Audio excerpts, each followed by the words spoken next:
This video will provide an introduction to ordinary least squares. By the end of this video, you should know what ordinary least squares assumes about the relationship between your features and labels, how ordinary least squares selects features relevant to a model, and what the loss function used by ordinary least squares is. Remember that a model takes some features and gives you a prediction of a label. What this means is that a model is a function that takes features as arguments and returns a prediction. Every model is going to have some built-in assumptions. You're going to need to make decisions about how features influence the outcome. That's the functional form assumption. Which features are important. That's feature selection. And what constitutes a good model. This is determined by your loss function. The answers to these questions will determine the type of modeling tool you use. This video covers one of those modeling tools, ordinary least squares. This is often called linear regression. OLS is a modeling tool. Modeling tools allow you to use data to create models. OLS is a particular combination of a functional form assumption, a feature selection method, and a loss function. A modeling tool is a function that's going to take features as arguments and return a prediction. Let's think of the features that I have in this example as x1, x2, and x3. The model is going to be a function that will take each of those features as arguments and will give a predicted value of the label, which I will call y. To write this out in mathematical form, you would say y is equal to f of x1, x2, and x3. What's an easy function that we could think of to combine information from x1, x2, and x3?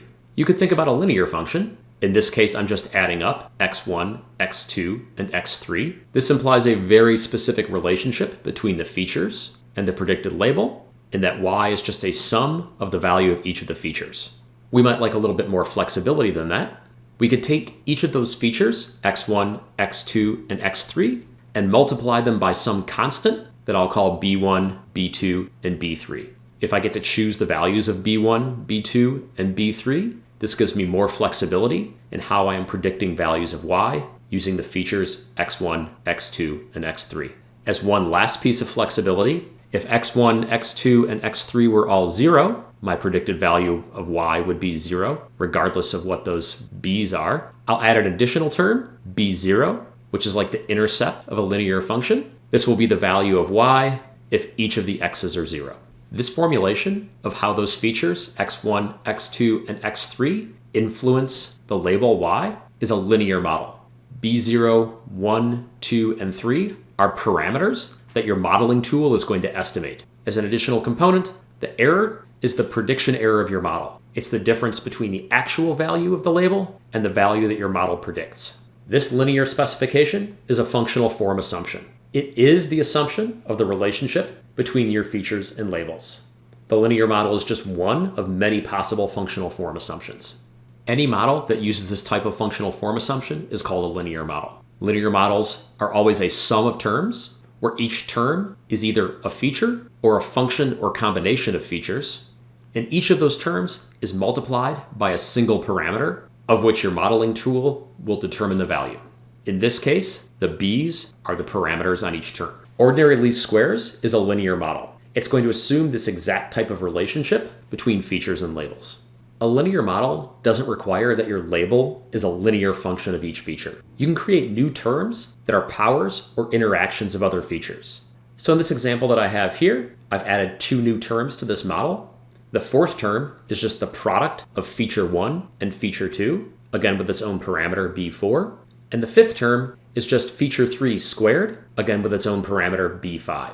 This is still a linear model because each term consists of a parameter multiplied by some function of only features. So what isn't a linear model? Anytime you have parameters, those b's, that aren't multiplied by a feature or a function of a feature added to other terms. So in this example here, this is not a linear model because the parameter b2 is inside the sine function. This means the parameter is part of the function and not multiplied to it. This next example is also not a linear model. Even though the x2 feature there is multiplied by b2, it's raised to the b3 power. Because the parameter is the power in that third term, that means this is not a linear model. Lastly, in this example, you have parameters b1 and b2 that are part of the denominator of a fraction. Again, these are not parameters that are just multiplied by an individual term, consisting only of features, and therefore this is not a linear model. After the functional form assumption, The second assumption underlying a model is determining which features are important for predicting the value of the label. This process of determining which features to include in a model is called feature selection. This is an important problem in machine learning. OLS assumes that every feature you supply to it is important. This means it does not perform any feature selection. When using OLS by itself, it's up to the data scientist to determine which features should be included in a model. To do this, you're usually going to use your understanding of the process that you're trying to model to determine which features are going to be relevant to the label that you're trying to predict. There are ways to combine OLS with other feature selection algorithms to allow for more sophisticated feature selection using OLS as the underlying model. The third assumption underlying any model is the loss function. Remember, the loss function embodies your preferences over different types of prediction errors from a model. OLS uses mean square error as the loss function. How does this loss function enter into modeling? We have this functional form assumption that the label y is a linear function of features x1, x2, and x3. The goal of the modeling tool in this example is to find the values of b0, b1, b2, and b3 that minimize the value of our loss function on the data that we have. So how might this work? Conceptually, what you might do is guess values for the parameters b0, b1, b2, and b3. Use the model to compute a prediction for each observation using those guesses of the b's. Once you have the prediction, you can compute the prediction error for each observation just by subtracting the value of the actual label from its prediction. You then apply the loss function to all of those prediction errors. Then you keep trying new values of the b's until you find a set that minimizes the loss function. What this means is you found the value of those b's that make the prediction errors as small as they possibly can be. Why does OLS use mean square error as a loss function? Let's think about how we choose a loss function. It should reflect our preferences over different types of errors. The loss function should be big when the errors are bad, and small or close to zero when the errors aren't so bad. This means we need to think about what kinds of errors we might care about. So let's think about how a loss function might penalize inaccurate predictions. To add some additional terminology, the prediction from our linear model is the sum of all the parameters times the value of the features they correspond to. We'll frequently denote that prediction with a hat, like I have here in the bottom of the slide. Y hat is the predicted value of the label, which is just the sum of each of those terms. That means our forecast error is just the actual value of the label minus its predicted value. So we could think about making a loss function where we just compute all of the forecast errors and take the average.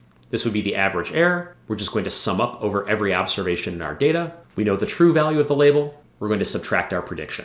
What's the problem with using this as the loss function? Suppose my model is so good that my prediction is always exactly right. What's the average error? The predicted value is always equal to the actual value, so the average error is 0. Suppose instead that I have a model where half the time my prediction is 10 units too big, but the other half of the time my prediction is 10 units too small. What's the average error here? Well, it's still 0, because half of the time my prediction is too large, half of the time it's too small, and they exactly cancel out. Taking the average error is a poor choice of loss function. Negative errors are going to cancel out with positive errors. So it's going to be hard to tell if a model is good, or it's just that big errors are canceling each other out. Likewise, a model with many negative errors will have a value of the loss function that is less than 0. Small values of the loss function should denote a good model. Here, very negative numbers are actually denoting a bad model. So what could we do instead?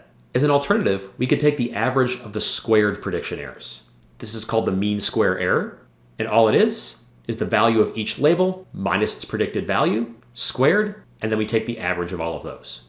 Compared to average error, mean square error is a better choice of loss function. Negative errors are going to be positive after being squared, so both over and under predictions are going to increase the mean square error. The larger the value of a squared error, the farther off that prediction was. A model with a mean squared error that's close to 0 has predictions that are all close to the actual value. Mean square error is a very common loss function. Why is that? It's symmetric, so both over and under predictions are treated the same. If your prediction is 2 units under the actual value, that will be squared to 4. Likewise, if your prediction is 2 units over the value, it will also be squared to 4. It's also convex. Because errors are squared, the penalty for a bad prediction grows more quickly the farther off you are.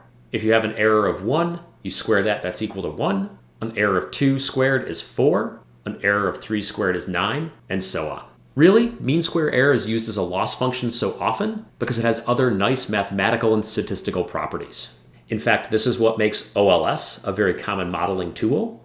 The combination of mean squared error and the linear model actually makes it very easy to find the unknown parameters, B0, B1, B2, B3, and so on, without consuming very much computer power. Even though mean square error is a very common loss function, it may not be the best choice. It may not reflect your preferences over different types of prediction errors. In particular, mean square error treats over and under predictions exactly the same. You may care about one type of prediction error more than the other. Also, errors are squared as they go into the loss function, so a few bad predictions with very large squared errors can strongly influence the parameters in your model. These are facts to be aware of whenever you're using a modeling tool that uses mean square error as the loss function. So in summary, ordinary least squares is a modeling tool. It assumes a linear model, a linear relationship between the label and the features. There's no feature selection in OLS. It's going to treat every feature you provide as being important to the model, and it uses mean square error as the loss function. The OLS modeling tool is going to find the parameters, the B's in this example, that minimize the mean square error of predictions using your data.